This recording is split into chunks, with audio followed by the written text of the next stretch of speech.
So yeah, I just bought another Godox AD200. Not the original, not the Pro, but the brand new Pro II. Do I need all three? Definitely not. But sometimes you buy a new tool just to give yourself a little push. A few years ago I went deep into off-camera flash, but now I'm starting a new project, documenting the workspaces of people whose traits belong to another era. And I wanted the Pro II. This isn't a technical review, I won't be shooting brick walls. I just want to share why I bought it, and if the upgrades are worth it or I just fell for the new shiny thing. First off, let me explain why the AD200 series are my favorite flashes. On one end you have traditional speedlights, like this one I bought many years ago. They are compact, easy to carry and great for quick setups. But they come with limitations.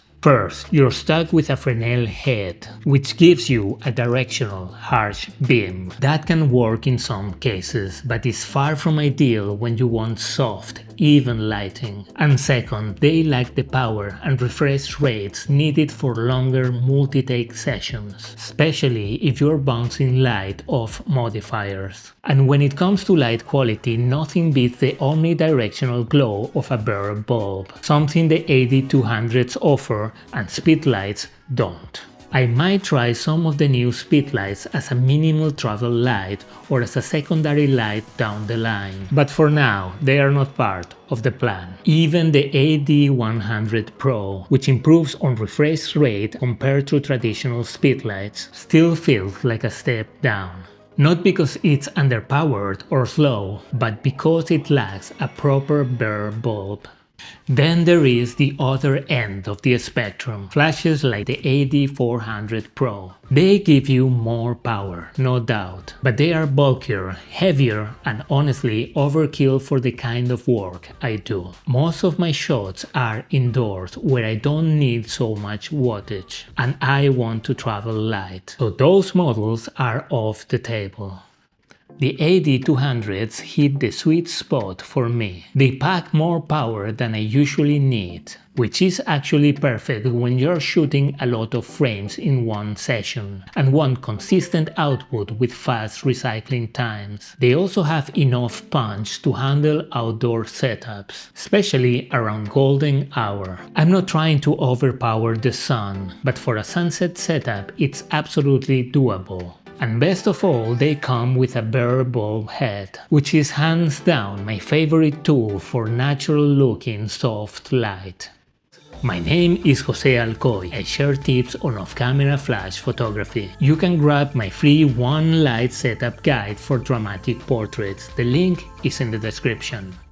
So what is it that makes the AD200 Pro II so irresistible to me? For starters, it's a lot more versatile than previous versions. First up, the modeling light on the bare bulb head. This is a game changer. It gives me a much better idea of what the main light is doing, and as a bonus, it helps focusing on low light situations. Now, I do wish they had kept the square design instead of adding a ring around it, but honestly, the extra bulk is minimal, and the benefits far outweighed that minor inconvenience. What's also interesting is that the modeling light supports different color temperatures. I haven't tested that yet, but it opens up possibility for bicolor setups in really dark environments, or even some lightweight video work. But there is one trade-off. The modeling light drains the battery faster.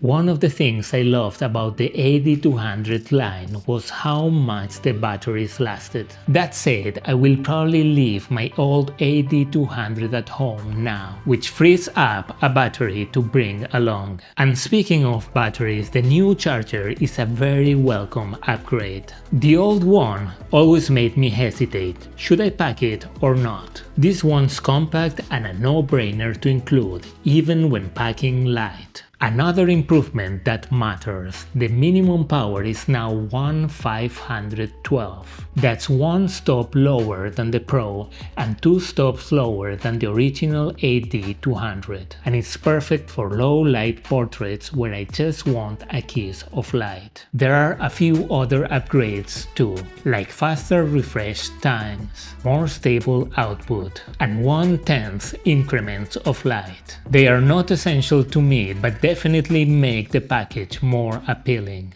So those are the things I genuinely love about the new light. And just to be clear, this video isn't sponsored. I bought the AD200 Pro II with my own money. But Godox, if you're watching this, please humor me and take note of a couple of things that I would like to see improved. First, please offer dedicated softboxes that are bigger than the AD-S7 and don't block the modeling light. I know some people have shared third-party options in the comments of past videos, but this really should be coming from Godox directly. Second, give us bare bulbs in different color temperatures. A 3200 Kelvin option to match indoor warm lights would be an instant buy from me. Way more practical than relying on gels, which aren't always easy to find.